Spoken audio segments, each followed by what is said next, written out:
Okay, we're rolling. Hey guys, welcome back. Ben Barber here to go over. And it's funny I say this with most of the modules, but I really think this is going to be the most valuable one to you, because what Josh and I are doing with this program is we are 100% committed to give you the tools that you need to build your REO business. So not just to get in and get your first assignment, and not to just get one or two assignments here and there. Like, we want to give you the tools to go in and absolutely dominate the REO space wherever you're at. And one of the keys to doing that is the asset managers. So as we talked about with getting in and growing your business, asset managers are losing a lot of clout or a lot of ability to initially sign people up. All right. So I know back in the day, the asset managers would actually, or the pre-list specialists would actually call agents in an area and say, hey, I've got this listing. Do you want to be in? So a lot of agents wanted to make that relationship work with the asset manager as a gateway to get in and get the REO listings. And that still happens, right? Like, I got a text yesterday from an asset manager at Caliber saying, hey, I've got some homes in West Valley. Could you take them? So it's going to happen where an asset manager is going to reach out to you just because they know you, they're friends with you, you're set up in the system. Like that can happen. But the majority of the time, the value with the asset manager is going to be that once you actually get in and get that assignment, your relationship with the asset manager is going to determine sorry about that, guys. Your relationship with the asset manager is going to determine your feedback, the feedback they give when they do their KPIs and they say ease to work with. But then also having that great relationship is going to help you set better values, get better price reductions if that's what you need, negotiate better offers, get expenses reimbursed, all this stuff. Because once you become a partner with them, they want to work with you and they want to make things happen, okay? So what I'm going to go over today is I'm going to peel back this REO curtain, right? And this module is near and dear to me because this is what I wanted to do the whole time. Like, as an operations manager, there was just a limited amount of information that I could tell you as an agent to why you were messing up your business, right? Like, I couldn't come out there and say, quit calling me about this $25 invoice, just eat that, move on. Because if you keep ruffling feathers, I've got directors and VPs that are asking, why hasn't this invoice been paid? And why isn't this grass being cut? And things like that.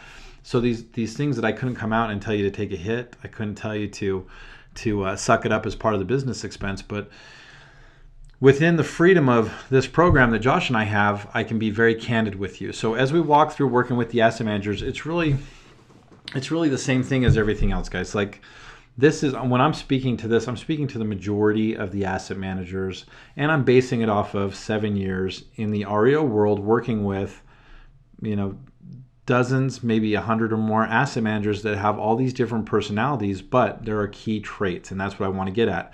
Because I've been on the hiring side and made decisions, especially at VRM, when we staffed up. I was with the other ops managers making decisions on how to hire asset managers. So I know what personalities we were looking for, and I know how to manage these guys because we kept rotating, right? Like, every year at VRM, all the asset managers go over to a new team so that they're not in cahoots with the agent, right? Like, everything in the REO world is built around the thought, and I hate this, but it's true. Systems are designed based on the fact that you're lying and that you're trying to do something sneaky, right? Like, as an agent, that's why we have all these checks and balances with your value. We don't just say, tell me a value and I'm going to go with it. We say, well, tell me your value, but I'm going to go check with my appraisal and with my appraiser, and then I'm going to have somebody scrub this value to see if you're really telling the truth. And instead of just giving me a monthly marketing report and saying, here's what the market's doing, I want to see how many showings. I want to see comps, things like that, right? It's all based on the fact that the people making decisions are incredibly far removed from the everyday processes, and they don't trust you, okay? They think that you're out to pull a fast one on them, and we're not going to argue that, right? We're not going to argue that with the asset managers. We're just going to say, okay, I accept that, so how do I work with that? And that's where we come into this module, working with the asset managers, because that's going to be your most valuable relationship within the department. Because any issue, so asset managers, for whether it's good or bad, I'm not saying it's either one, asset managers are 100% responsible for every asset that's in their territory, even if it's in an area that they're not able to impact, okay? So the eviction coordinator or eviction specialist or cash for key specialist is working with you during the eviction. But if push comes to shove and the lawn's not being maintained, let's say that it's on a personal property eviction, the lawn's not being maintained or invoices aren't being sent in, you manage the relationship. The asset manager manages a relationship with you, so they're responsible. So a good relationship with the asset manager is going to help you if you're having billing issues and you're not getting reimbursed, if you're not getting responses from the eviction department, from the HOA department, title, closing, all that stuff. Having a great relationship with the asset manager is going to help.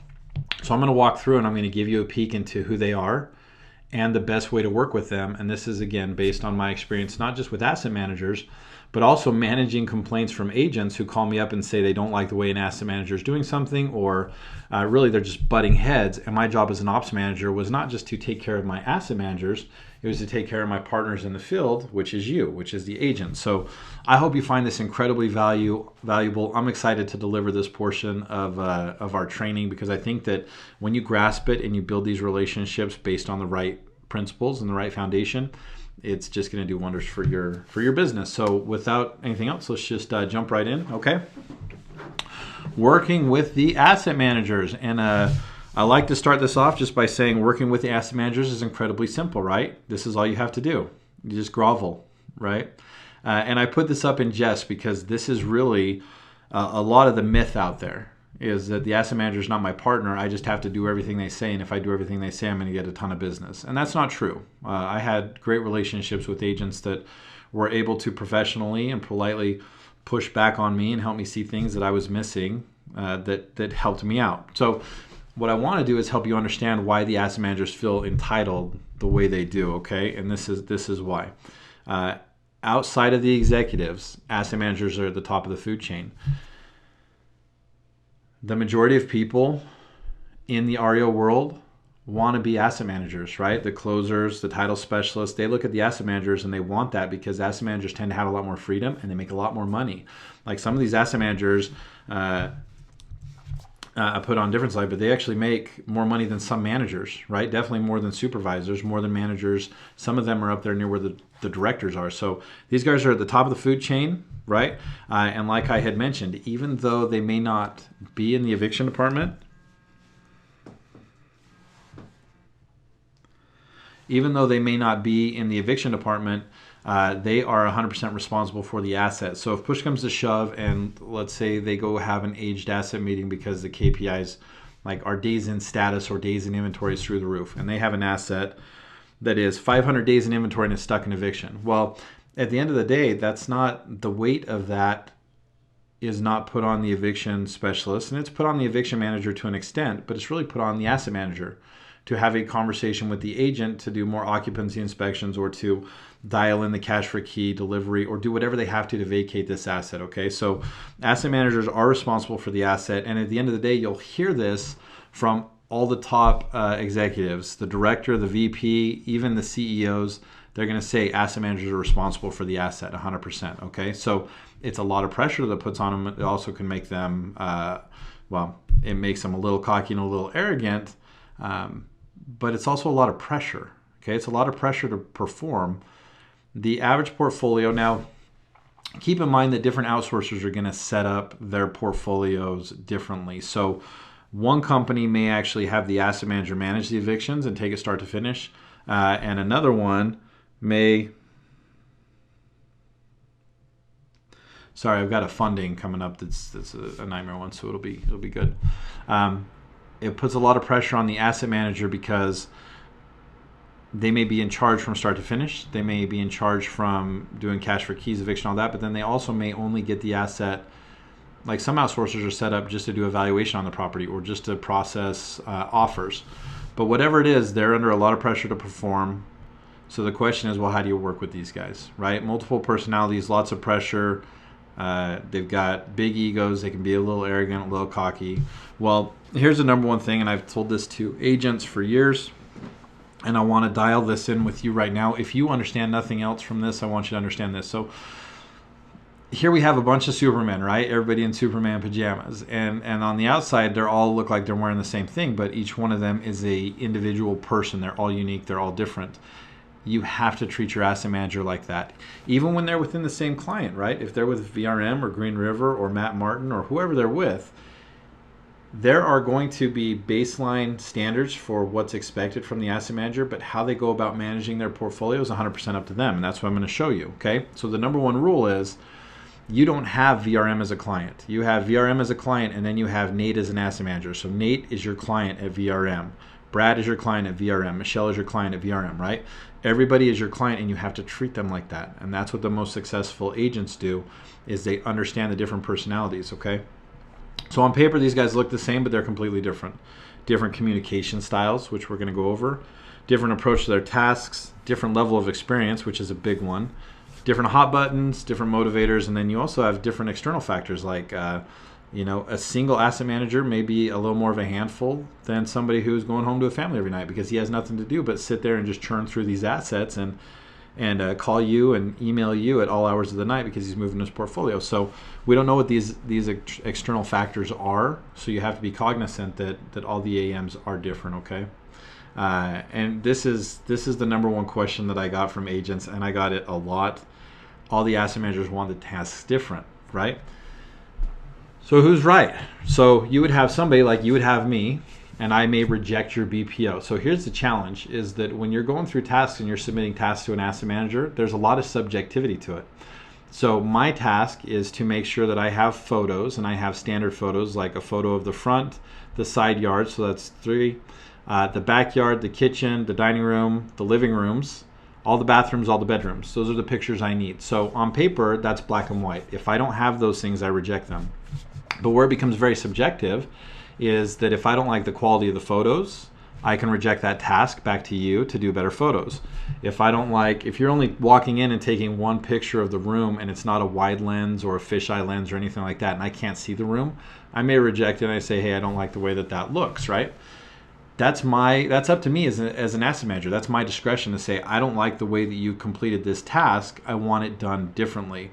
I want you to use comparables that are within this range, or I want you to not cross these major roads. I want you to format your offers this way. There's a bunch of different ways that I could ask for something, and that's the biggest headache that the agents have, is they say, okay, well, Ben wants me to do all these detailed photos and really put a lot of thought into them and make sure I'm photographing like 3 pictures of the room so that he could basically virtual tour it. But then on the other side, I've got Nate that could care less. He just wants to have my photos. He doesn't even care if they're not, like if they're clear. He'll take a blurry photo. I've seen him miss BPOs where I uploaded 2 of the kitchen, or I uploaded the wrong kitchen, and it was clearly the wrong kitchen because the house was updated and then this kitchen was garbage, right? That's okay. So that's the question. So who's right? Is Nate right, or am I right for the way that I want things done? And the answer is we're all right, because I own my portfolio. So this is what I want you to understand. The asset managers are responsible for the asset. We get hundreds of emails a day. I used to track how many emails I would get and phone calls, and then I stopped doing it because it's a little overwhelming to think I'm going to go to work and have 300 emails that I have to respond to today. But we get hundreds of emails every day. We have time-consuming tasks that seem to always be on a deadline. Okay, now some days an asset manager may only work maybe 20 tasks, but you got to understand, if they're working 20 tasks, they may all be 20-minute tasks on top of everything else you're trying to do.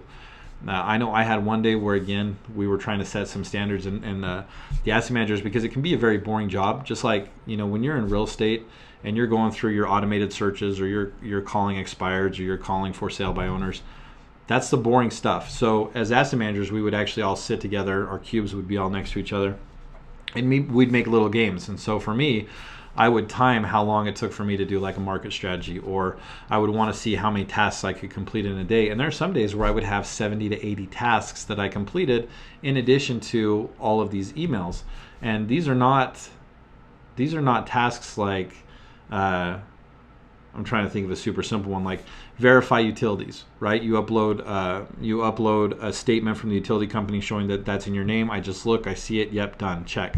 I mean, we're looking at review monthly marketing report, revise market strategy, review BPO, determine market strategy, review repairs, approve repairs. Like, some of these are very time-consuming, mentally tedious tasks, and the asset manager is jumping in. They're doing that all day long, right? And then here's the biggest thing, though, is that because they're responsible for the asset, if the KPIs are missed, if the company KPIs are missed, or because sometimes you'll have like company KPIs for the client, and we'll say, well, maybe they're not realistic. Maybe this client wants too much. But internally, we've said, here's what our goal is. So one would be like aged, right? If we say that our percentage of age, the client wants it to be 5%. We're not going to get to it, but if we could be under 10% as a company, that's a great goal. Well, if the asset manager misses that, if they miss it, and what I was going to say is, like, if the company misses it, the asset manager is still responsible, but that's not entirely true. If the company hits their goal and the asset manager didn't hit theirs, they're responsible for that. And now they're having meetings with people in very high places asking why the KPIs are missed. And then you start going through and picking their files apart, which is a horrible meeting to go through, but it happens constantly. And here's why you need to understand this, because asset managers, and this is where some of that arrogance and some of the hard edges comes from. When I walk out of a meeting where I've just had my ass kicked by the VP or by the owner, I'm going to turn around, I'm going to look at what agents aren't performing that are causing that stress on me, and then I'm going to go chew you out, okay? So shit rolls downhill, unfortunately, but this is, I'm not saying the asset managers are right to let this get to them, but you have to understand that this is where they're coming from, okay?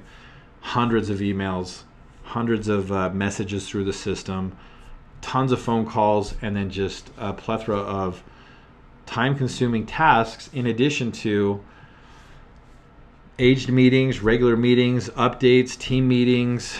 One of the big ones is when they get pulled off. So like sometimes you will have asset managers that get pulled down to test a new system of record, a new SOR, and they're going through and they're doing beta testing to make sure it works. Well, when you pull 10 asset managers off the floor to go test a system for a week, you've got to take all their emails and all their tasks and farm them out to the team. So now the asset managers that already had a ton of stuff on their plate have to do more work, but they're not getting compensated for it, right? They're on salary. They're only getting bonused on the stuff that they actually close and on the KPIs they hit. So they're responsible for somebody else's portfolio.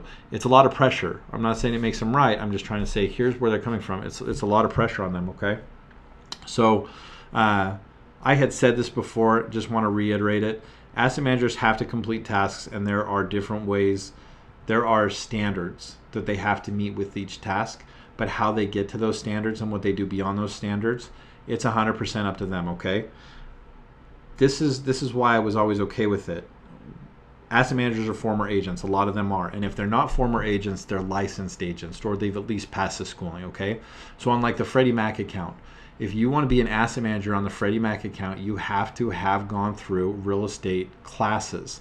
So either like as college classes, there's enough credits for it, or maybe that was your degree, was real estate.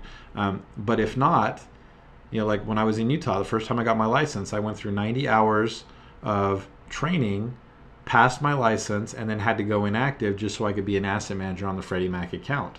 Because Freddie Mac wants all of their asset managers to be trained, to be experienced, okay? So you're talking with somebody who has gone through the school, but here's a challenge.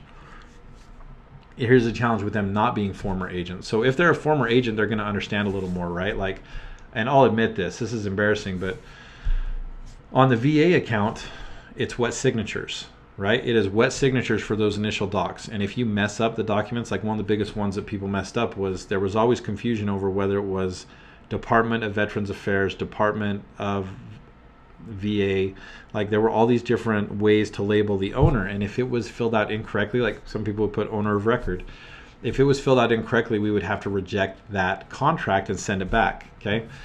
The challenge with that is we wanted wet signatures, so I would reject it. You would have to coordinate with the buyer, print everything out, get them to sign it, and send it back, and if you messed up, I had to do it again. Well, because I had only got my license, and the majority of the asset managers had just had their license and had never been in the field, and the managers, right, the high-level executives had definitely not really been in the field, it was very easy for us to say, well, that's no big deal, just get the right signatures. But then as a traditional agent, when I got in the field, I don't know what I would do without .loop or DocuSign, right? Like if I had to go visit somebody and physically get signatures on every single document, it would be very time-consuming. We don't realize that, okay? The former agents are going to be on your side a little bit more, but understand that, like when you're talking to them, they are they should be educated, but it's just in their area, right? So that's a good thing to point out about Freddie. Well, I was doing the Utah licensing, so I was doing Utah licensing, but then I started working assets in Tennessee or working assets in Texas that has an option period. We don't have that in Utah, right? So asset managers may think they know a lot, but they don't. And those that are former agents can be tough to work with. And I'll tell you why in a minute. I'm sure I'll get to it before I mean to, but I'll tell you why on that in just a second. But one of the key attributes for an asset manager is they have to be able to work well without supervision, right? I was probably the most hands-off asset manager for sure, but the most hands-off operations manager, because I hired professionals, and everybody on my team as asset managers, they hit their goals every month, but they also all made over $100,000 a year. And my thought process was, anybody who comes in and gets paid more than anybody else in the office, and they're making $100,000 a year, if they can't manage a portfolio without me always looking over their shoulder, I don't want them on my team. I want to fire them. So when we hire an asset manager, we're looking for somebody who has that ownership, has that entrepreneurial spirit, and knows how to handle their own business. They know how to manage their pipeline. They know how to manage their time. They know how to manage their tasks, okay? So one thing that I think is absolutely key in working with an asset manager is understand their mindset and understand their routine. Once you understand their routine, you can work with it. And like I said, everybody's going to have a completely different routine, okay? So let me walk through this. There's me outside of my barbershop homes. Nice little plug for my traditional business. But here's what I did as a top asset manager, and I was very fastidious about this. Like, this was my routine. I just fell into this groove. So I know that this is one of the huge advantages of working with someone like Josh, who is a top performing agent all around, is that he talks about systems, and he talks about routines, and he talks about the 60-90. Asset managers work like that, but a lot of them don't intentionally do it. It's just something you fall into. Like, you start working one way and you realize that it made your life a lot easier, or you were able to get a lot more done, or it was stress-free, and you say, oh, I'm just going to keep doing that. And then someone like me that was an asset manager and then moved to an operations manager, once I made that move, well, I trained all my asset managers to work the same way I did. Okay, so let me just tell you exactly how I would do this. I would set up, this is when I was an asset manager, I'd go in and I would look at the emails to see if there was anything, like if there was a fire drill, right? Anything absolutely urgent that I had to do, anything from my boss or from any VPs that I had to respond to, and then check voicemail, but I'm checking voicemail and I'm writing it down. And here's why. Because for me, I don't like being on the phone. When I'm on the phone, I felt like some agents were disingenuous and they were just trying to BS me to get more deals. But then also, I have to note what we talked about on an asset, and I don't want to do that. So if you've left me a voicemail, then I'm most likely going to go into the system and send you a message back. Got your message. I'll work on that today or whatever. Because now I have a record in the system. I'm not doing double work. Okay, so again, somebody who works independently and can manage their pipeline. I knew how to work more efficiently by not having to document a phone call when I could have just responded in the system, okay? And I was training the agent, respond to me in the system, don't call me, respond in the system, okay? But then I would walk through, and I basically, for me, I followed the money. Now, when I handed an asset over to my closing coordinator, I considered it closed. I didn't do anything else unless there was a big, like if there was something that she needed help on, she would come over to me and say, get involved this way. But otherwise, I handed it over to her. And again, that personal accountability. I expected her to just do her thing because she was hired as a professional and she was getting bonus to do it. So review the pipeline was if there's any issues. If I'm about to miss a close date, then I need to get a close date extension prepared, which I would reach out to the agent to do, okay? Keep in mind that the asset managers, now there are some that may have their own forms, like VA has their own document, but we don't have addendums to it. So any addendums are going to come from you, right? So the most part, an asset manager, if they need an extension or something like that, they're going to reach out to you and you're going to draft it yourself and then upload it and all that stuff. But then I followed the money. That was a big thing for me. So I would execute my contracts first. So any outstanding offers, any offers that were accepted in the system and the contracts went out, I would execute the contracts first thing in the morning. That was my most important thing because I was right near the finish line. So execute the contract, get it tied up, get it pending, get it in the closing status. Okay, that was the number one thing. Then follow up with any outstanding offers. Offers that came in that I'm waiting on highest and best. Offers that I may have countered, see if they're coming in. And as I'm doing this, guys, I'm clearing my tasks out. So for me, when I did my contracts, I would sort by execute contract task. So rather than looking at tasks that were due for the day and jumping all over, I would do execute contract and I would hit all those first. And then I would go to respond to offer, review offer, whatever the task was for the offers, and I'd walk through my offers. Then I would walk through my revised market strategies. And the reason I did that is because if I'm in a revised market strategy, it means I've been on the market for more than 30 days and the house hasn't sold. So now my aged bucket is going up and my net recovery KPI is coming down. So I want that thing to get off the market. If I'm going to miss my KPI because I have to take a reduction, I want to at least hit my aged bucket. Does that make sense? So I can't afford for this thing to be reduced and then go aged. So I would look at my revised market strategy right away and work with the agent very closely to do the right reduction at the right time so that I'm not doing another reduction 30 days out, right? So I put a lot of effort into the revised market strategy, but not as much into my initial, because my initial market strategy, I want that sucker sold the first 30 days. So I'd bang out all my revised market strategies, then I'd complete my initial market strategies, and then I would review my BPOs, because until the BPOs are done and the repairs are in, I can't be on the market. Follow up on any outstanding agent tasks. So like if you were overdue or you were about to be overdue, I would send reminders saying, hey, get on this task, which, write this down somewhere. You should never have an asset manager reach out to you and say you're about to be overdue.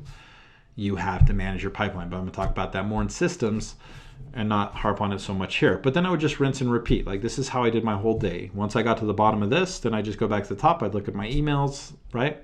I'd review my pipeline. I'd execute any new contracts. I'd go through and negotiate any offers. And then the only thing I didn't put on here, the caveat at the very end of the day, I would always make sure I had no offers in my queue because I didn't want somebody waiting on me, okay?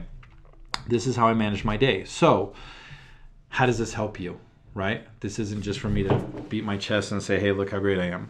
This is why this is important to you. If you are an agent working one of my assets, you have to know that this is the way that I work my day. If you send me an email, you're going to get a response. Okay, it's just a matter of when. But if you send me an email, then make a phone call, then leave a message, then send me a system message, I'm going to try to get you fired. Really, that's going to piss me off. And I'm going to say, because I think that you're trying to manage my day. And maybe it's pride, maybe it's just being a prick, but that would set me off. And I would call somebody back simply to tell them to leave me alone.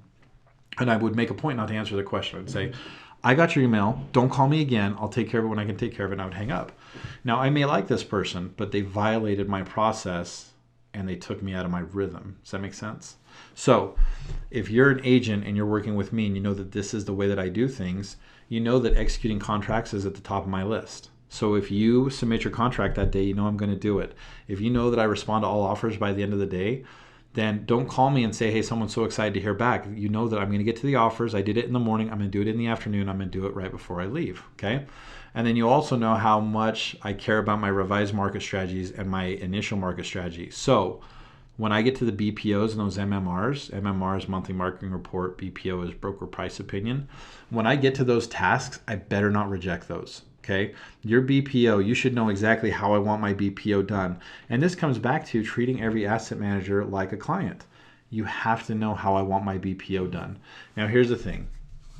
This is we're totally going off to the side here. Asset managers have a relationship with you.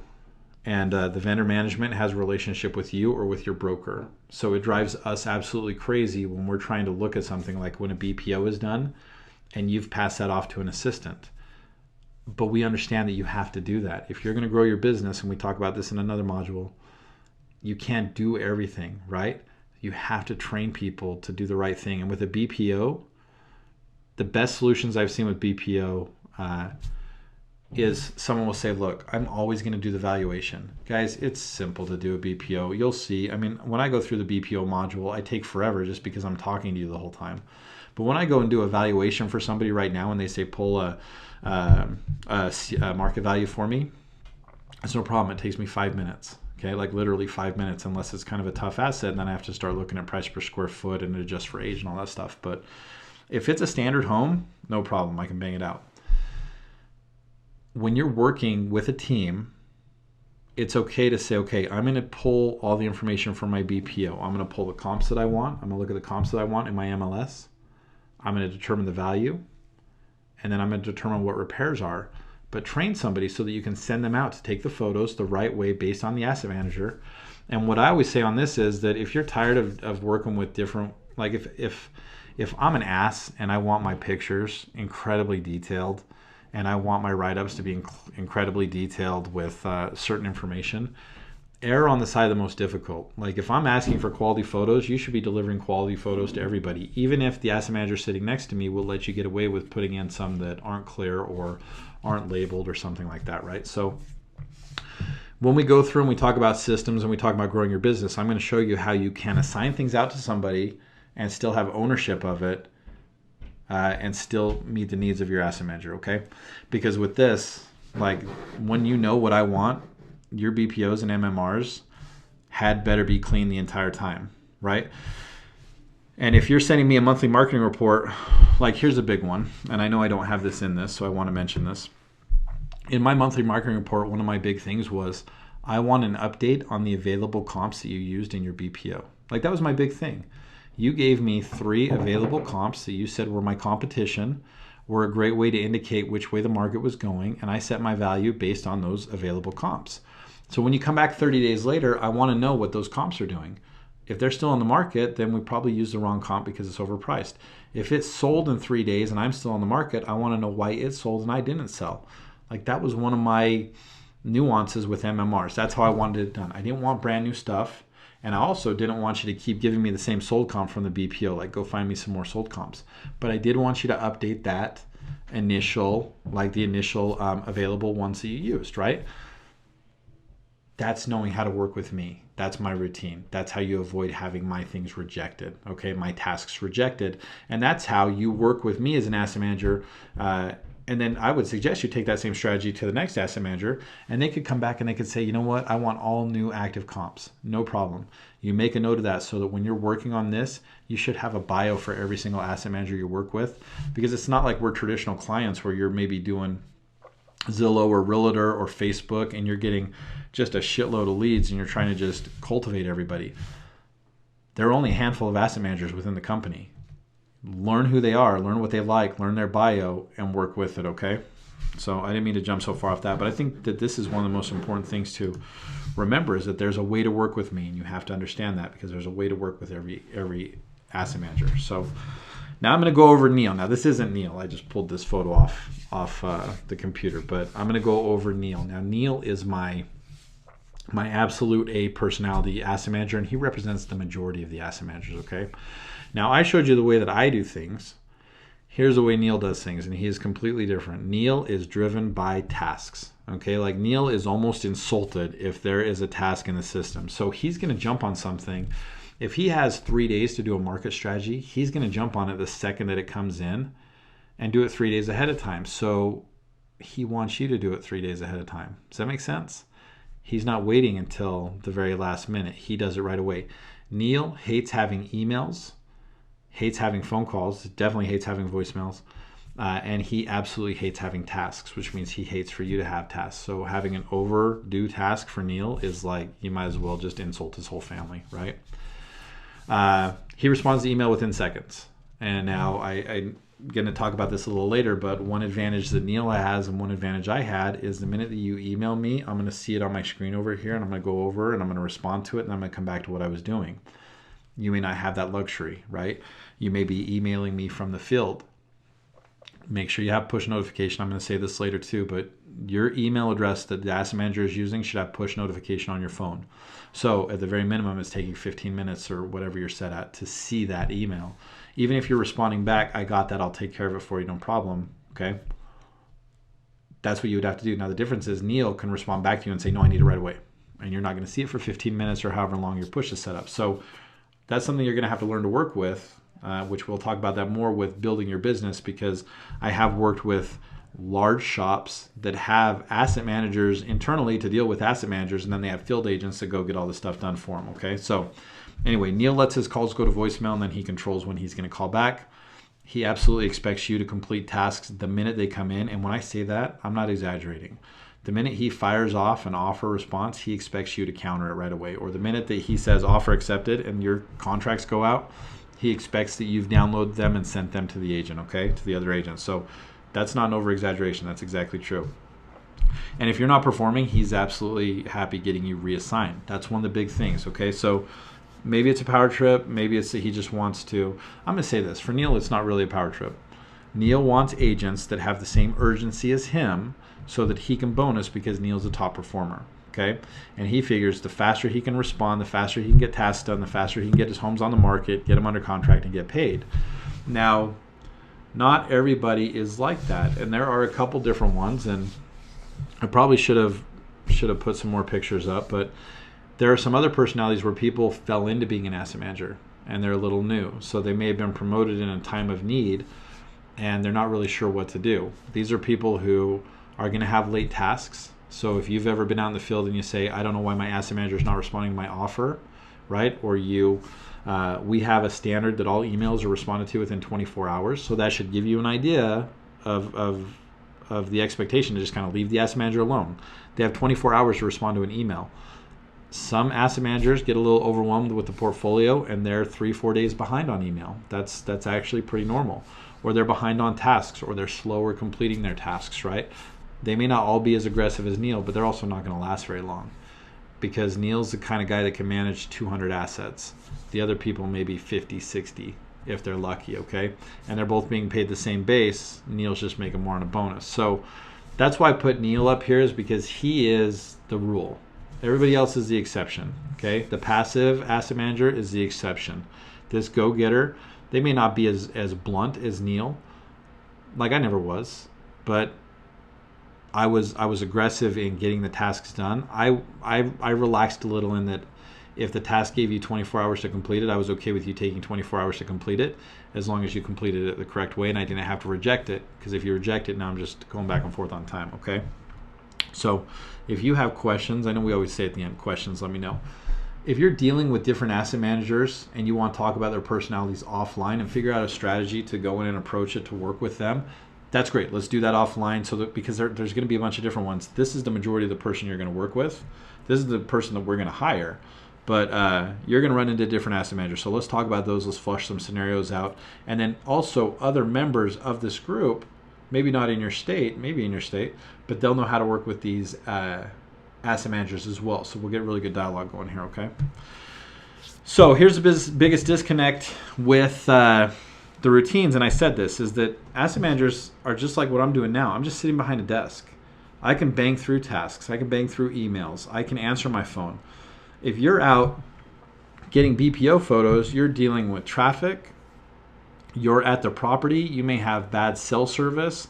You're walking through the home. You may have to move things around to take pictures of, empty cupboards and things like that. So it may take you a long time, and then you've got to drive back to the office, and you may get a flat tire or have to go get gas or whatever, right? Asset managers don't have that problem. I can sit here right now and I can fire off message after message after message. Why aren't you responding to me? Why aren't you responding to me? What's going on? You don't have that luxury. So you have to understand that when they send something out, it's almost like a timer starts and they're ready to go. They're wondering where you are, okay? They can see the tasks the second that they come in while you're out in the field, right? So how do you win with this? Now, we are going to talk about this. We're going to kind of reiterate a lot of these things when we go over systems and when we go over how to grow and scale your business. But here's what I would do. You're going to have to put some time into this. So understand when your asset managers are working, right? So like when I was in Texas, if I was working a California asset, that's 2 hours behind me. So you may have to get up at 7 in the morning or 6 in the morning and start working tasks and stay in the office and bang these tasks out and be available. And then when I go home at 5 and it's 3 o'clock your time, now you're in the car, now you're taking photos, now you're doing occupancy inspections and all that stuff. You may have to do that, right? You may have to clear as many tasks as you can in the morning and then go out in the field at night. Or go out in the field and do all this stuff in the morning. If you're on the East Coast and your asset manager is on the West Coast, you have 3 hours, you're 3 hours ahead of them. Go get all your photos, do all that stuff, right? The biggest one for me is have an admin. Now, the admin can complete tasks for you, but you're going to take ownership of the tasks. So if you have an admin that completes tasks and responds to emails, they're not responding to emails saying, hey, I've got this solution for you. They're basically coordinating important emails with you to get a response and getting it right back. Does that make sense? I already said email push notifications on your phone. Check your tasks throughout the day. We all have smartphones now. Not every lender is going to have a system that will allow you to work via a phone, but a tablet, sure. Take your computer and get onto a hotspot, absolutely. Like, there's no excuse to not jump on and check your tasks throughout the day. So you can go do your photos, go to a Starbucks, get online, see what other tasks came in if you don't have an admin, okay? Otherwise, if you have an admin, what you're going to do is you're going to train them to complete the tasks the way that you would. So again, don't want to get too far ahead of ourselves, but I'm just going to take a BPO.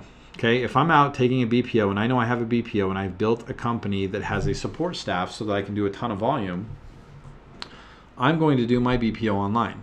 I'm going to look at the property, I'm going to do my whole evaluation of it, and then I'm going to send somebody to go get my photos. Now, when I send somebody to get photos, they know what photos to take. They know the angles that I want them taken at. They know what signs to post, what notices to post. They know every way to complete that task because like there's an art to doing evaluation, and then there's the science of actually taking photos.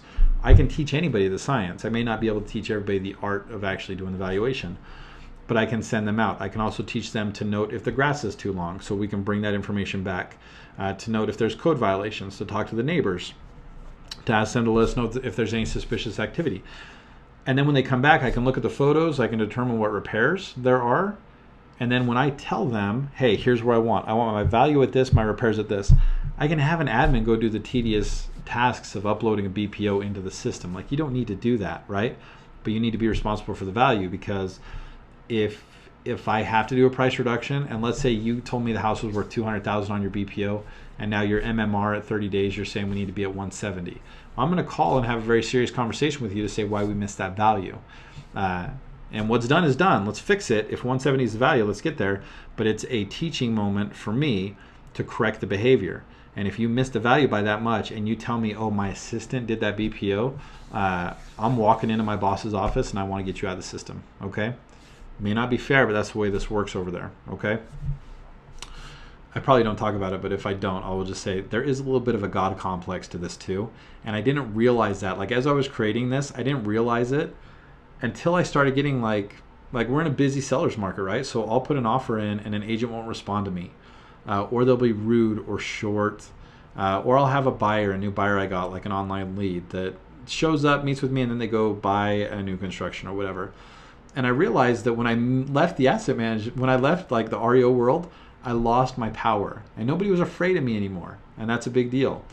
I didn't realize that that was such an aspect, that asset managers like having the power. They like having people that are a little bit afraid of them, because it makes you feel like you're important. Like, we all want to feel important, right? So you can get around that by making them feel important, by doing things the right way, having admins that know how to do something, and then being responsible for your own shit, okay? Now, here's the ingredients to the secret sauce. What did I say, secret sauce? Oh, plan ahead. Yeah, that's my biggest one, plan ahead.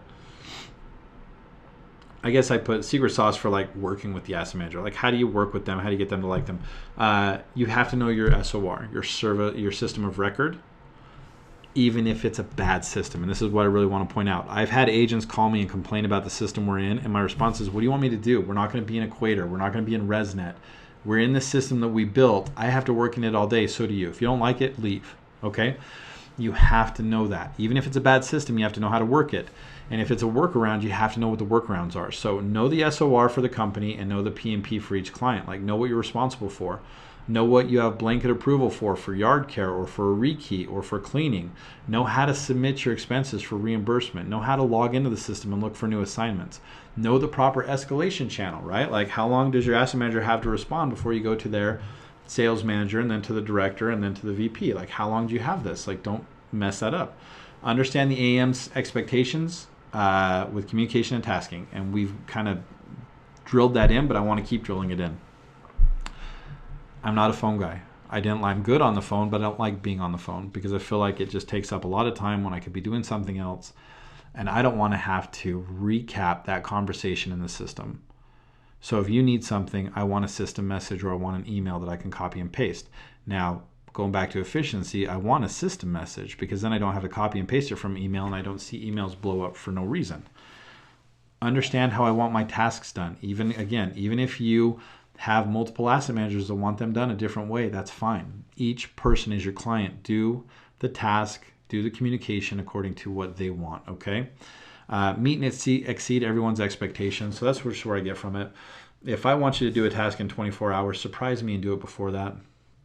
If I don't really care how your BPO photos look, deliver quality BPO photos. So when I look at them, I say, oh, wow, those are really nice. These are really nice photos.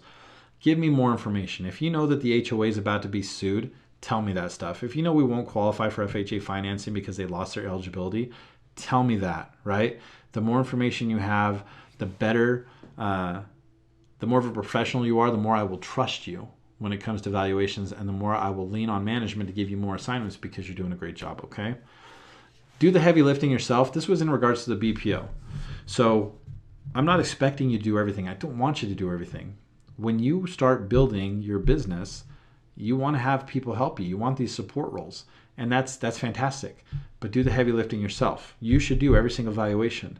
You should do every market, not every monthly marketing report, but you should treat that like a new valuation and set the new price, right? Offers, you could have somebody else come in with the offers if there's multiple offers. But if there's just one and it's a tough offer, get in there and negotiate it yourself. Cash for keys, absolutely. When you're presenting cash for keys, 100% yourself.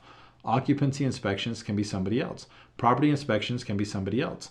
Even managing a vendor relationship with like PropRes, that can be somebody else. But there are going to be key tasks that you need to do yourself. And I'll tell you right now, every single valuation tasks you have to own 100%. You keep that with you regardless. And then also that communication with the asset manager. Don't try to train the asset manager to work towards the way your business is. You work towards their business and you model yourself to be more efficient to that, okay? And then complain downwards. So we talk about this. This is just a life thing too, guys. I mean, we talk about this with when you attend trade shows and when you go to on-site training. Nobody gives a shit about your horror stories, right? Like if you didn't get reimbursed $100, that's too bad. That's great. I don't really care. Or if you're not getting enough assignments, unless you're like my top agent, I really don't care. Right? My top agents, that would be a big deal for me. Or if, just whatever, and those probably aren't the best examples, but what I'm saying is to an asset manager, you don't want to complain downward, right? If I call an agent and he makes it sound like he's too busy, I have actually said that. I've had an agent tell me they're too busy to do this stuff. And I said, you know what? I'm going to help you out with that. I'm going to help you not be so busy. And then I went and I moved as many assets as I could. Okay? Don't complain downward. I remember calling AZ in Arizona, and every time I called him, I said, hey, man, you busy? He's like, no, what can I do for you? No, what can I do for you? No, what can I do for you? I knew he was busy. He was busy every single time he talked to me. He was busy. But it was always, nah, hi, Ben, what can I do for you? Complain downward. It's okay if you hang up the phone and you turn around to your support staff and say, these guys are pricks. They're asses. I don't know how to handle this. I don't know why we have this account. This is so stupid. It's okay to vent. You don't vent to your asset manager. And if you think that your asset manager is your friend and you can vent to him, that's a huge mistake. Okay. I have seen that where agents go out and they'll do like 5-star, and everybody's in Dallas. And so they go out and they party and they go drinking with the AMs and they think they're all buddies. And then they call them the next day like they're their best friend. And the asset manager gets offended and goes and fires them. Right. Don't do that. Keep it always professional. All right. Okay. But my asset manager is a real a-hole. So like you've listened to all this, you've tried this, they're a real a-hole. I get it. Okay, I do 100%. I feel you. I feel you even more now that I'm actually out doing stuff in the field. 100% I feel you. But here's what, again, you have to realize this. They're former or current realtors, okay? They're the highest paid employees. They have type A personalities. I think the one thing that I didn't put in here, and I didn't, some of these asset managers are very jealous of you. And you do have to take that into consideration, okay? When you have a month where you close 20 or 30 or 40 assets, which happens, that's the conversation. That's the talk around the water cooler. So-and-so closed 50 assets. They know what percentage you're making on that. They may not know your splits, but they know what percentage we paid you. And they think, like an asset manager, a top asset manager will make about $104,000 a year. Okay, they may have some years where they make more when they board a new client, but on average, 104 is a top asset manager, maybe 114. If you're getting paid more than $10,000 in a month, there's some envy, there's some jealousy. There's also some envy because they are entrepreneur spirits, right? Like they have this, they work independently. This was one of the biggest things. Back in 08, 09, 2010, you had people who were agents and they were doing well. And then the market turned and they couldn't keep up. And so now they have to go work for the outsourcer. And they're in there watching you do what they want to do every day. So you've got the freedom, I know, quote unquote freedom, you have the theoretical freedom to do whatever you want, and you're getting paid handsomely. Now, they don't know your splits. They don't know how many people you're supporting with your staff and all that stuff. They just see that you're getting paid an incredible amount of money. And guys, when it was like 2010 and 11, I had offers on assets. Like I had some assets I would get 40 offers on, just a ridiculous amount of offers, because people who had cash watched the market tank so hard. They knew that if they came in and bought the house and rented it, eventually the market would catch back up. They could double, triple their money. And that's what we saw. So on top of me feeling a little slighted that I was an agent and I was self-employed, and I had that, that pride of being self-employed, and now I got to go work for somebody and I've got to clock in and I'm responsible and my manager can call me into a meeting at any time. On top of all that, all you're doing, to their eyes, all you're doing is going out and putting an asset on the market and it gets sold, right? That's a little hard for them to swallow. And it's funny, as I say that now, I realize we're just going to reiterate this. So let me go back to this. Here's things that I would do if I were you. If you have not done the 90-day mastery with Josh, please, please, please do it. If I had worked with agents who had gone through the 90-day mastery and then gone through this, my bonuses would have gone through the roof. My stress level would have gone all the way down. It would have been absolutely beautiful. You've got to get into a routine, right? Personal development routine. So I would suggest doing what the successful people say. You've got to flood yourself with good stuff. Listen to someone like Grant Cardone, or listen to Josh's podcast while you're out in the field. Turn off the radio. Don't listen to news radio. Wake up every morning and do meditation. Read through these meditation things and calm down and be grateful. Read books on how to influence people, right? Like improve yourself, and it will improve your business, right? The first step is always to improve yourself. And then I like this one.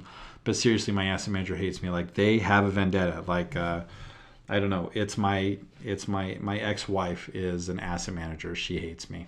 Okay. She absolutely hates me. That's possible. But again, here's where I jump so much. So I apologize. This is the perception the asset managers have of you. Okay. You make way too much money. Like we think that you live in this house. We think you're always on vacation. You drive these sports cars, and some of you do. Like I'll never forget being at an agent event, and somebody showed me, we were doing an agent event for Green River Capital. We all went to dinner. I'd never met this agent. They were in Arizona. I'm not Arizona. They were in Las Vegas. And he shows me a picture of the car his wife bought for his birthday, and it's this brand new white Bentley. And it's inside his gated community home. I was like, how much money are you earning? And should you? And there's that jealousy, right? Because I want a brand new white Bentley in a gated community. You may not be making a fortune, right? You may have a lot of expenses. You may have a really shitty split. Asset managers don't know that. They don't know your business, okay? We all think you never work. And this is the big one because you're in the field, right? Like it's a completely distorted sense of time when I can sit down at my computer and I can do tasks all day, and then you never get back to me and I think you're out golfing. Well, you're not. You're probably doing really hard work, but in my mind, you never work. And this is the biggest one. If you're not doing something the exact way that I want it, I think you don't know what you're doing. I think you're an idiot. I think you're a moron. And I wish this wasn't the case, but this is exactly how it is. We have conversations where we say, I don't know how this agent even has a license. They're so stupid. They can't fill this out. They have no idea how to do this BPO. They never submit their tasks on time. They never do it correctly. They send me the stupidest emails. They're not even spell checked. We're just venting, right? Like maybe we had a bad day or a bad experience, or maybe you're one of these guys that we know you're making a ton of money and we can't figure it out. But when we joke about that and we're like, oh, they're idiots, it kind of sinks in, and then we start treating you like that, right? So we think you're morons. And I use that as just a general statement where we think you don't know what you're doing, right? It's almost like there is no room for you to mess up. The minute you send me a BPO where the photos aren't right, or if you uploaded the wrong contract, you don't know what you're doing. This guy doesn't know what he's doing, right? So there's a lot of pressure on you. I understand that, but we're going to take some of that away by just showing you this. So, oh, hey, look. So I actually I gave myself time to go into this rant about unrealistic expectations, but it's 100% true. Asset managers expect you to do something all the time. And guys, when you get into these systems and you see some of these systems, they are built with the understanding that you have all the time in the world. And you'll see power plays internally, right, with these big outsourcers where someone is vying for a position. They want to go to a VP of something or a director of something. And if there's something broken on the account, they'll come in and they'll think of this perfect, beautiful way to fix it. And what that's going to give is unrealistic expectations on you. I actually sat down with an accounting manager at one point, a VP of accounting, and they said, here's what we're going to do. We're just going to have all the agents pay for the rekey. That's it. We're going to have them eat the expense of the rekey. That's how we're going to save our reimbursement, because we can't submit things correctly to the client and we're getting killed on rekeys. Here's how we're going to fix it. We're just going to have the agents eat $150 on every asset. And I lost my shit. I think you should eat expenses from time to time. I do in my business. If I have to make a tough call to get somebody under contract, I'll do it, right? You should be able to make that decision on your own though, right? So you'll see with my milk run, when I talk about the broker emergency kit, if you go to a property and it's not being maintained, maybe this is unrealistic, but this is my expectation. This is how you will win business in REO. So write it down and circle it. The number one job always is to preserve the asset. That's the number one thing. Preserve the asset, sell it. Preserve it, sell it. That's your whole job. If you go to a property and the grass hasn't been cut, I'll show you where we have this broker emergency kit. And you should have somebody doing your weekly property inspections that has a lawnmower. And if the grass isn't mowed, they're going to get out, they're going to put on their big boy boots, and they're going to cut the grass. Okay? If it's not clean, you're going to break out some Clorox wipes and you're going to wipe the shelves, you're going to wipe the counters, you're going to wipe the sink, you're going to wipe the bathroom. You're going to get dirty, right? That's my expectation. That may be unrealistic, but I expect you to maintain the asset at all time. Some of these unrealistic expectations are, like I had said, VA, for whether it's good or not, expects wet signatures on everything. Okay, that's tough. You may have to, if you get 30 offers, you may have to upload all 30 offers in a very tedious system that's going to take 5 minutes per offer. That's unrealistic, right? Now I'm going to show you ways that may be able to mitigate that by sending a spreadsheet with a summary to the asset manager and saying which ones do you want me to put in, because they don't want to review 50 offers, but I don't want to get ahead of ourselves. That's still the expectation that you do that. The expectation that you have an unlimited amount of money to make these repairs, to pay for utilities, to do cash for keys, and then just let it sit there and float however long it takes accounting to get back to you, okay? There's a lot of pressure put on you, and it's not fair at times. It's really not. And when we first launched the VA account, we had a really hard time getting property pres under control. And now my good friend Charlie is in charge of prop pres, so I know it's in good hands, and I've heard that it's getting so much better for everybody. But that means that for 4 years, until Charlie took over, for 4 years, the agents had to deal with prop pres vendors that weren't doing trash outs, weren't doing lawn care, weren't cleaning the property, weren't going out every 2 weeks to do lawn care like they were supposed to. They were going out once every 2 months, if we could ever get them back. They weren't winterizing the property. They weren't de-winterizing it for inspections. They weren't rekeying. They were stealing the key from the mechanical box, right? And we asked the agents to make up for it. Unrealistic expectation, I understand that. Okay, so that leads into this next thing, because here's what I always said too. Nobody's forcing you to be here, okay? And I don't want that to come off harsh, even if it does. When you sign up with a company, they're basically going to show you. Now, they can tell you how they do business all day. They can say we reimburse within 30 days of being submitted. But if they're always trying to reject your invoices, go with that. They'll tell you one thing, but their actions tell what they really are like and what they're really intending to do, okay? So here's your thing. The first thing is I love this at all costs, adopt the GSD model for everything, right? Go through and figure it out. How can I just get it done? What's it going to take for me to just dig in and just get shit done, right? Like I had mentioned, go to the 90-day mastery.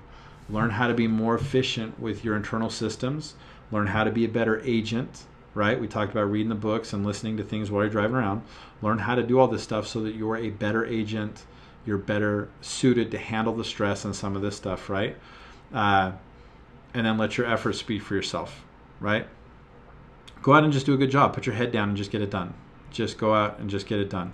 Asset managers are going to expect a lot from you. They expect you to Respond to emails immediately. Figure out a way to do it. They expect you to do tasks the same way. Figure out how to do it. If they expect the BPOs to be perfect, figure out a way how to do it, okay? Work your ass off. You're going to put in a lot of work. And then the beautiful thing about this, though, is imagine putting in all this effort to get one listing, and then that guy tells you, oh, by the way, I have 1,000 investment properties that I'm going to sell over the next 10 years. I'd like you to help me with them. And he's going to give you 5 to 10 a month for the next 10 years. Like, that's the potential of REO, and that's even on a small scale. I've seen agents with hundreds of assets under management at one time. Hundreds. I'm not talking like 1, 2. I'm talking millions and millions of dollars out there. Okay? Just waiting to happen.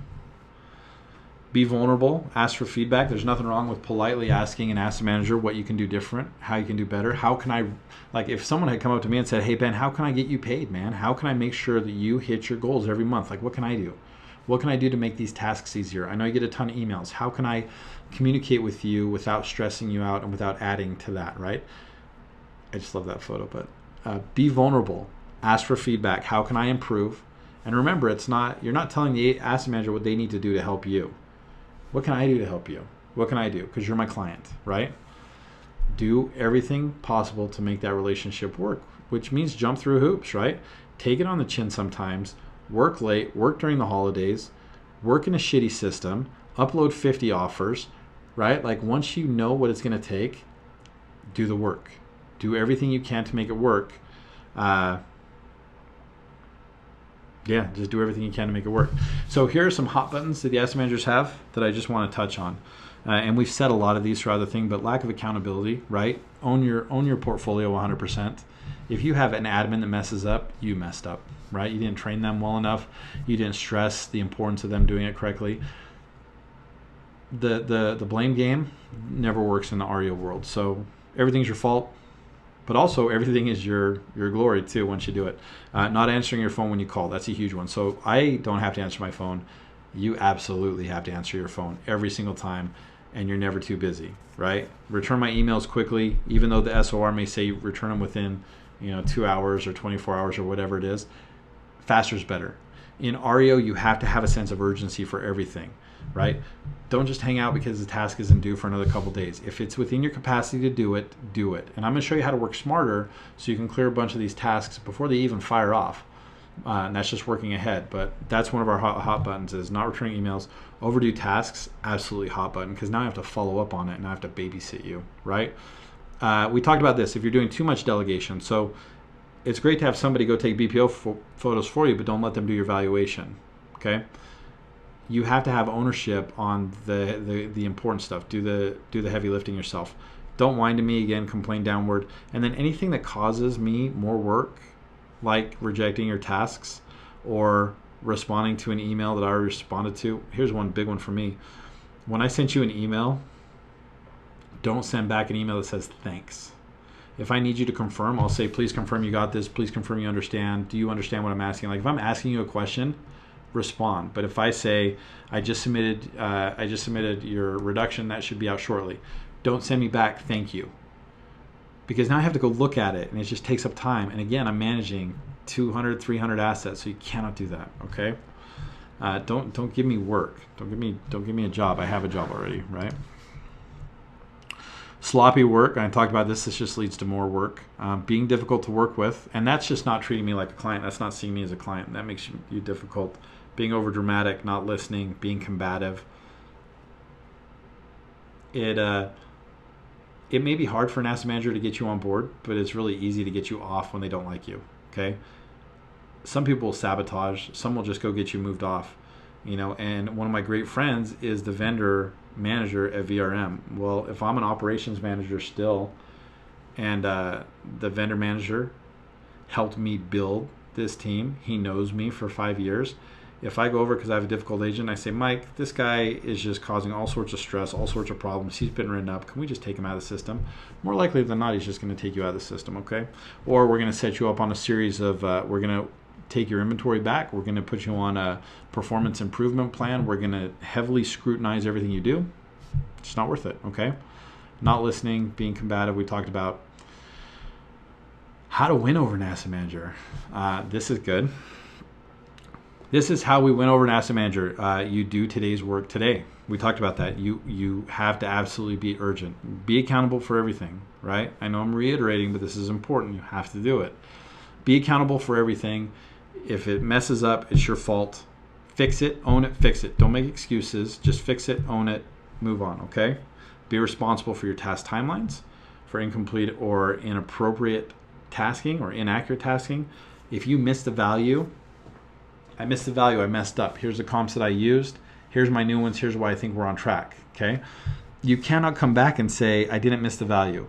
If we've been on the market for 30 days and I went with your price of 200,000 and I come back and in 30 days you say, yeah, no, that's the right price. It is clearly not the right price. What is the right price? If you missed it, just say, hey, I went off these. I thought we'd get it. We didn't. Here's how we fix it, okay? For any communication delays for your results, just be accountable for your business, period, okay? And that's not just for your REO, guys. That's in everything. Like, it's on you. Be responsible, all right? I've said this, and I'm going to say it again. Take care of the asset. This is the number one thing that will cost you business, and it will actually increase your business too. You cannot have code violations. You cannot have HOA violations. You cannot fail inspections. If that property is not being maintained, here's our broker emergency kit, okay? And I'm not kidding. I got this from the Manzuri Group in California. They came and pitched us when I was at Green River, and I hadn't been there very long. And these three guys come in, and they're in really nice suits, really nice watches, really well-groomed. And I remember thinking, what are you guys going to do? They're talking about this broker emergency kit. I'm like, what are you going to do with an asset? And they said, no, we literally travel around, and we have boots, work boots in the back, weed eater, garbage bags, cleaning supplies. They say if we go to an asset and it hasn't been taken care of, we're going to change, put the jeans on, put the boots on, and we're going to take care of that asset. We're going to clean the asset. We're going to get the lawn cut. We're going to board up the windows. We're going to take care of that asset. And we gave them a ton of business, a ton. I don't even know. I want to say like $30 million, something like that, worth of REO. Now, I'm not saying that you should, like that the vendors or the people that are assigned to take care of the property, I'm not saying they should get a free pass. But point those fingers afterwards, like resolve it after. Don't get a code violation. Show me before pictures and after pictures. Show me that you had to do their job to avoid a code violation, and then ask to be reimbursed for it. No problem. If I'm reimbursing you for doing somebody else's job, I'm going to take it away from them. That's what I'm going to work with accounting on. And if I can't do that, no problem. That's just a part of doing business, right? Like, that's your expenses. And I always argued with agents about this. Some of my agents had really nice offices downtown, and the thing was decked to the nine. They had a corner suite overlooking the football stadium, and it was gorgeous. And other guys worked out of their garage. That's your business. That's your preference. Whether you buy a basic flip phone, if anybody has those anymore, or you keep upgrading to the nicest iPhone or Samsung or whatever. If you drive around in a leased Porsche, or if you have a car that's 20 years old that's paid for, these are financial decisions you're making on how you want to run your business and keep your appearance, right? REO is no different, okay? Just because I've got a vendor assigned to it, if they can't do their job, this is still your home front or your storefront. This is still your storefront, and you're responsible for that asset. So for me, I would always account in having somebody on my payroll, and if I couldn't afford it, then I'd do it myself, to go out and take care of these assets. Because here's how you have to look at it. If you have 3 assets, you could mow the lawn on 3 assets once a week and not take away from everything else you're doing. If you have 100 assets, 200 assets, you have enough money coming in that you can hire a full-time person or persons to go out and just maintain your assets, okay? And that could also lead to some other things. If your prop pres vendor's not doing a good job and you keep maintaining your own assets, there are outsourcers that will allow you to register your prop pres company with them and actually get paid. They would just have a limit on the number of assets that you could, like it's like 50% of the assets you could do. But there's ways to make money on it too, so it doesn't always have to be a loss. But remember that you're running your business the way you're running your business. You're making financial decisions all day. So for me, one of those financial decisions, especially in REO, should be protecting the asset at all costs, okay?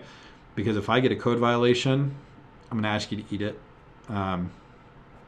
If there are access issues, HOA violations, if there's a safety issue, if the client goes by the house and is appalled at the condition, I'm going to come back to you and I'm going to blame you because you're on the field. I can't physically go to that asset, okay?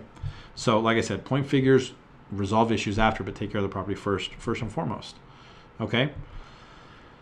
And then this is something you guys should be doing. And I was absolutely blown away that more people weren't doing this.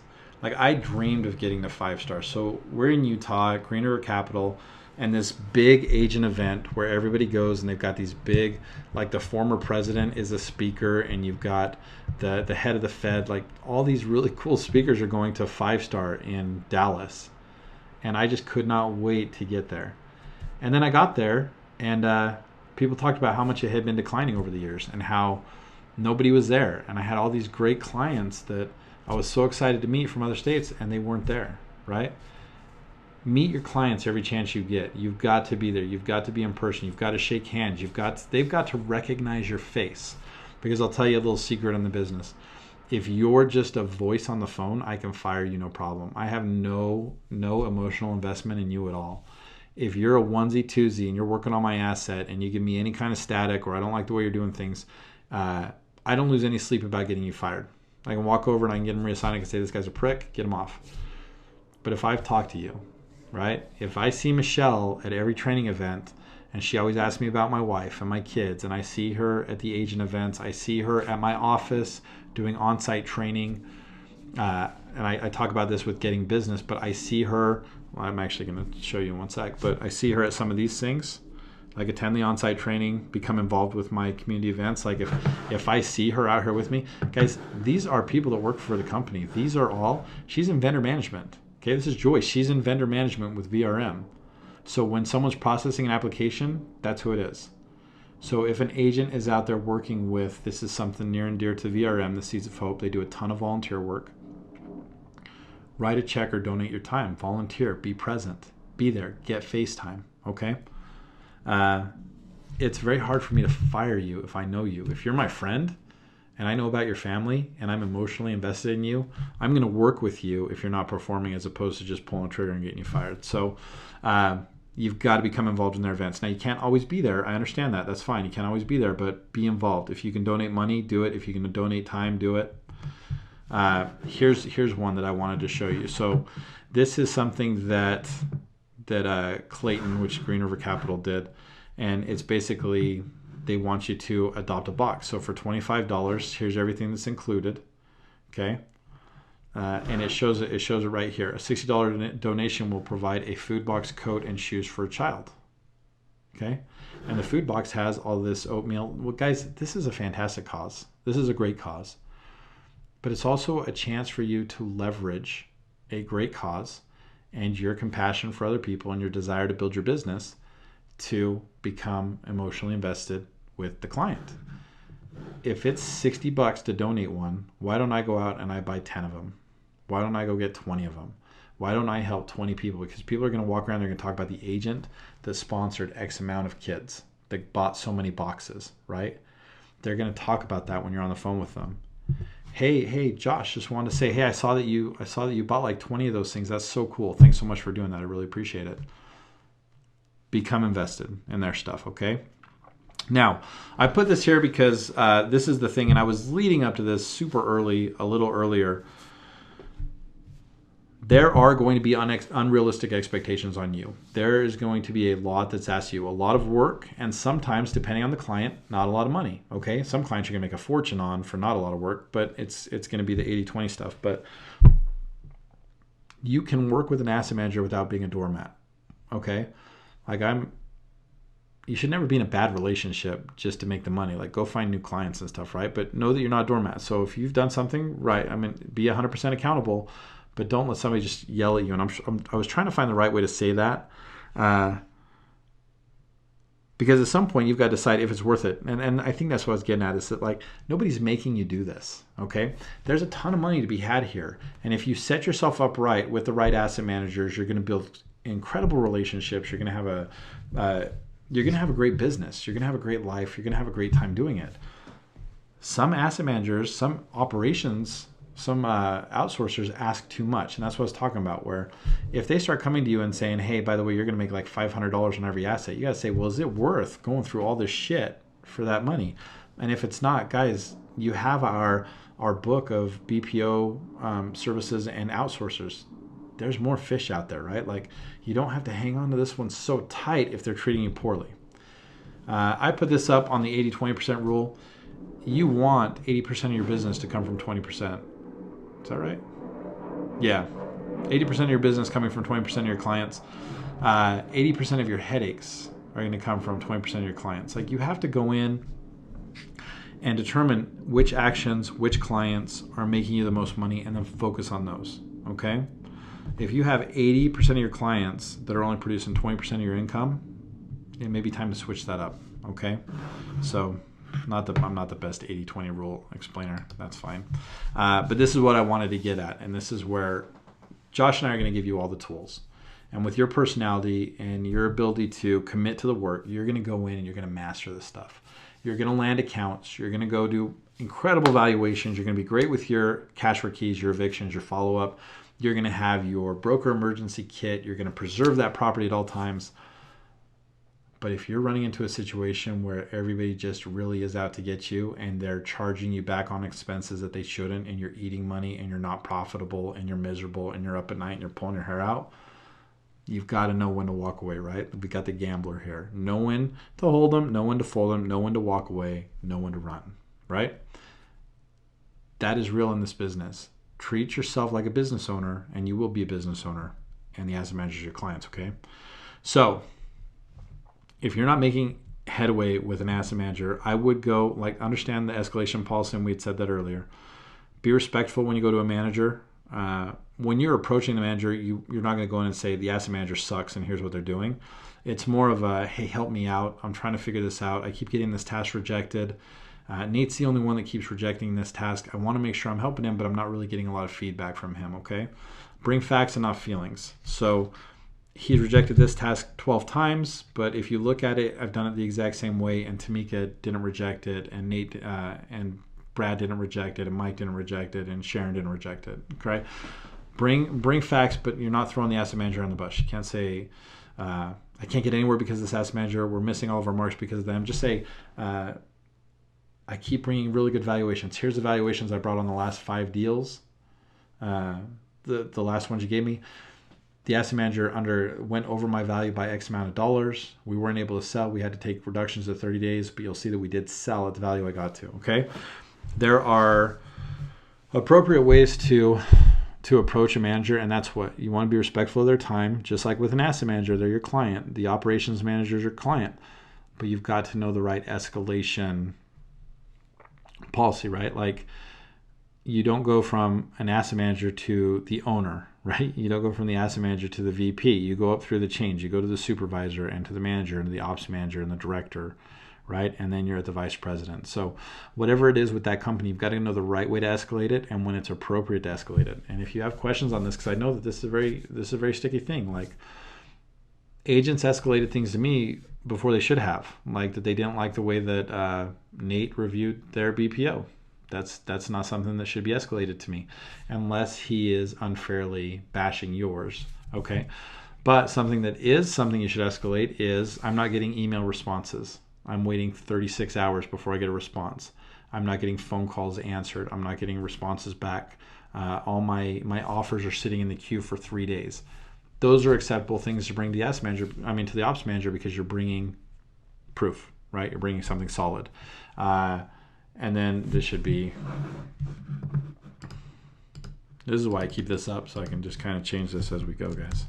Ask for guidance as though you are the problem. Hey, I'm probably not putting this BPO in the right way. It seems to be working for everybody else except for Nate. Would you mind taking a look at it? Hey, I might be submitting the offer. Maybe I'm submitting the offers wrong, but I'm getting good responses on them. It's clearing the task, but then I'm not getting a response back for 3 days.